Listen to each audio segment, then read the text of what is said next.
Hello everybody, Miss Overmeyer here, and I am standing here in a pretty darkened room because I would like to show all of you who were not here for the studio lighting styles classes or lessons to get a little extra help. Okay, so these lighting styles we're going to use one light source.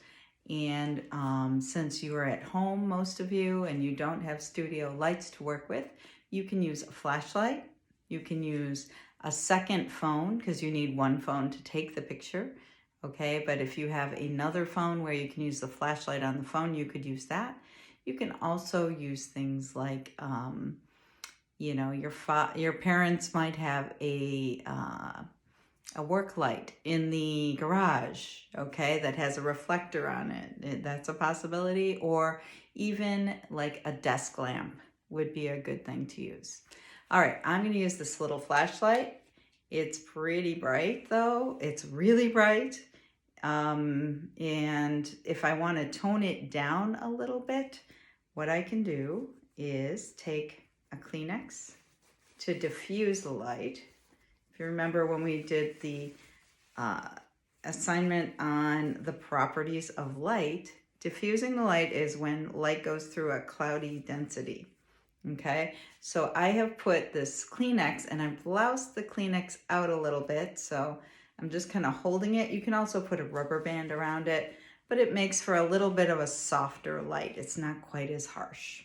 Okay, so our studio lighting styles have everything to do where the main light is in relation to the subject, okay? And they're going to create highlight and shadow patterns on the face. And there are some typical ones that we're going to do. We're gonna learn 4 of them. 3 of them are general studio portrait lighting styles that either helps make someone look dramatic, or they help make them look more glamorous. Some of the lightings are more flattering.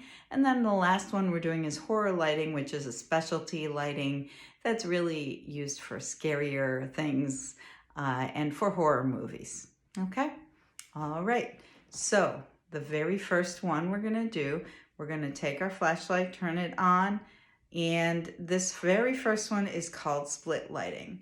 So the light is going to go to the side of the face, okay? And you're going to get a line right down the middle. You don't want to get any highlights on this side. You don't want really so many shadows on this side, okay? You don't want to be too far back because then this is just hitting a little part of my face.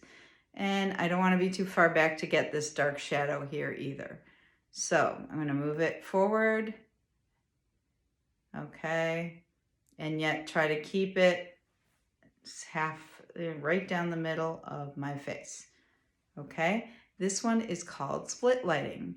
When you take the picture, please do a vertical. I'm doing a horizontal right now because I'm taking video. Please take a picture that's vertical, okay? You can get the head and shoulders, and don't put the head right in the center. Leave just a little space above the head. Okay, so you want the head and eyes a little above center. Do all of them as verticals. Okay, so number 1, split lighting. Number 2 is a little bit harder. It's called Rembrandt lighting. Rembrandt lighting is the lighting that the painter Rembrandt used to use for many of his portrait subjects. So if you look here, I know it's a little hard to see with my glasses on. What I'm going to do is hold the light up, and it's over here pointing at me. I want the nose shadow. I don't want it to be too short. This is, I don't want just this little loop. I want the nose shadow to go all the way across, okay, and hit the other shadow. Okay, so kind of, and again, it creates kind of a triangle. You got to be careful not to move it too much. When you're doing this, you don't want to use a small child unless they can sit still for you. Generally, you want to use someone who you can direct. Okay, so get that triangle of light from the nose shadow going, there's a highlight here that hits the shadow side cheek. Okay, and then that nose shadow has to go across to the other side. Okay, so that one is Rembrandt, R-E-M-B-R-A-N-T, Rembrandt Lighting. All right, so again, above, a little more front, get that nose shadow to create a triangle of light, the side of a triangle, get a triangle of light on the shadow side. All right, the next one is called Glamour Lighting. With Glamour Lighting, you don't want to be too high, okay? You do want the light to come from a front and center, okay? It's a very flattering kind of light, and it's used often on Hollywood stars to make them look better. You get a little sometimes it's called butterfly lighting because you get a little shadow under the nose, and depending on the shape of the person's face and where you put the light, it can look a little bit like a butterfly. What you don't want to do is get it too far off to one side or the other. Try to get it exactly centered. Don't get it too high. Have it come from the front. It brings out the cheekbones. It makes you see the line of the jaw is very prominent rather than seeing, like if you have a double chin, it helps to cover it up. Okay, so this is Glamour Lighting. Okay, like that. Okay, front, center, coming from, in front of you, pointing down, or in front of your subject. It's much easier to do this if you have a subject and you don't have to do the lighting and the photographing and all of that. So try to get somebody to pose for you. Okay, the last lighting style is called horror lighting. And again, this is a specialty lighting.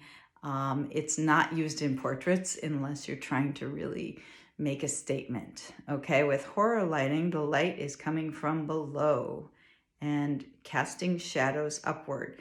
You don't want to get it, if you get it really close, you can get some really good shadows, but you also get a really bright highlight. So you have to be careful not to overexpose the chin too much. So you can kind of move it around to get, ooh, really, it's not a flattering kind of light. That's not what it's about. It's about making people look evil and scary. Okay. It's kind of like when you are at a campfire and the light is coming from below and everybody's got these scary shadows on them. Okay. So that is horror lighting. The lighting is coming from below, pointing up at the subject, creating sometimes dark circles under the eyes, pointy eyebrows, and, depending on where you put it, different kinds of dark shadows on the face. All right, so those are the 4 lighting styles that you need to do for the studio lighting styles. Okay, you need one good picture of each one. Again, do verticals, okay? Get in closer, fill the frame, with the subject. Only have a little bit of space above their head. Okay, good luck. Bye.